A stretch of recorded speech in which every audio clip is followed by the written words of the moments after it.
Aquela noite prometia ser apenas mais uma edição do tradicional programa da Globo. Mas bastava observar o clima no estúdio para perceber, havia algo diferente no ar.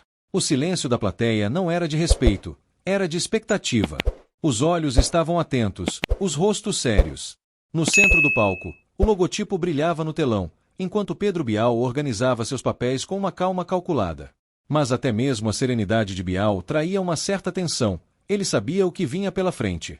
E então, ele entra. Nicolas Ferreira. O jovem deputado que se tornou um dos nomes mais comentados da política nacional, tanto admirado quanto atacado. Com passos firmes, ele cruza o palco. Olha rapidamente para a plateia. Nenhum sorriso. Nenhuma tentativa de simpatia. Apenas convicção. O aperto de mão com Bial é curto, quase mecânico. E naquele gesto, já estava claro, essa não seria uma simples entrevista. Seria um confronto. Bial, com seu estilo provocador mas polido, abre o programa com uma pergunta sutil, mas carregada de intenção. Você desperta sentimentos intensos no povo brasileiro. Como lida com isso? Nicolas ajeita o paletó, sorri levemente e responde com firmeza. Eu encaro como um desafio. Afinal, quem fala verdades inevitavelmente incomoda. A plateia murmura. E Bial vai direto ao ponto. Verdades ou discursos populistas? Nicolas, impassível, rebate. É interessante como minhas falas são rotuladas como populismo, enquanto discursos da esquerda são chamados de progressistas. A verdade é que a mídia tem lado. E você sabe disso. A resposta atinge em cheio.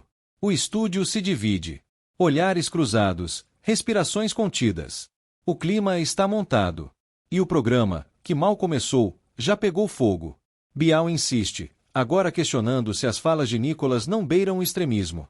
Nicolas respira fundo. Ele sabia que esse tipo de ataque viria. Hoje, defender valores tradicionais virou extremismo. Mas o que dizer de quem persegue adversários, destrói reputações e se diz defensor da democracia? O estúdio reage.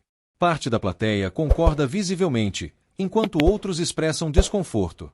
A conversa continua, cada vez mais intensa. Bial não esconde que está ali para testar os limites do convidado. Pergunta se Nicolas não é contraditório ao falar de liberdade de expressão enquanto, segundo críticos, teria defendido censura em outros momentos.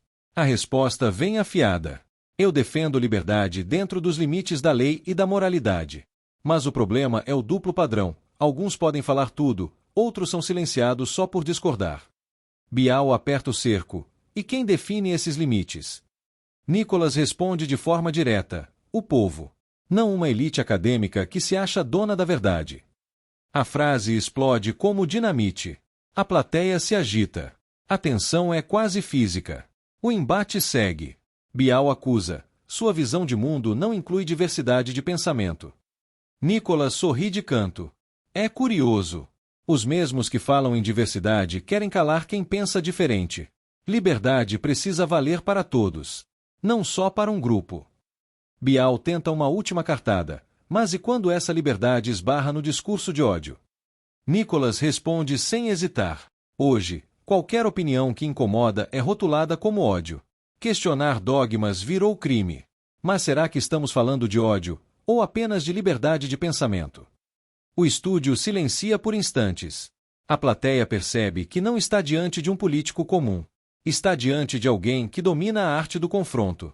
Bial ainda tenta mais uma vez. Você acha que qualquer um pode dizer o que quiser, sem consequência? E Nicolas crava, desde que não incite violência, sim. Mas hoje basta você discordar da agenda progressista para ser tratado como criminoso. Essa conversa foi muito mais do que um bate-boca. Foi uma batalha por narrativas. Um jogo de palavras com consequências reais. Quem assiste até o fim entende o que está por trás do que muitos chamam de entrevista.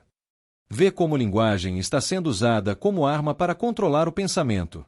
Percebe como a mídia constrói vilões e heróis de acordo com seus próprios interesses. E é exatamente por isso que essa conversa importa. Porque revela algo que vai além da política. Mostra como nossa liberdade está sendo moldada e atacada todos os dias. Quem entende isso, passa a ver o mundo com outros olhos. Aprende a resistir, a se posicionar, a não engolir versões prontas. E agora, eu quero saber de você, na sua opinião, quem saiu mais forte desse embate? Nicolas exagerou ou simplesmente disse o que muitos pensam, mas tem medo de falar? Comenta aqui embaixo. A tua opinião importa. E se esse vídeo te fez enxergar algo diferente, compartilha com alguém que precisa acordar. Porque o Brasil precisa de mais gente que pensa, e menos gente que apenas repete o que escuta.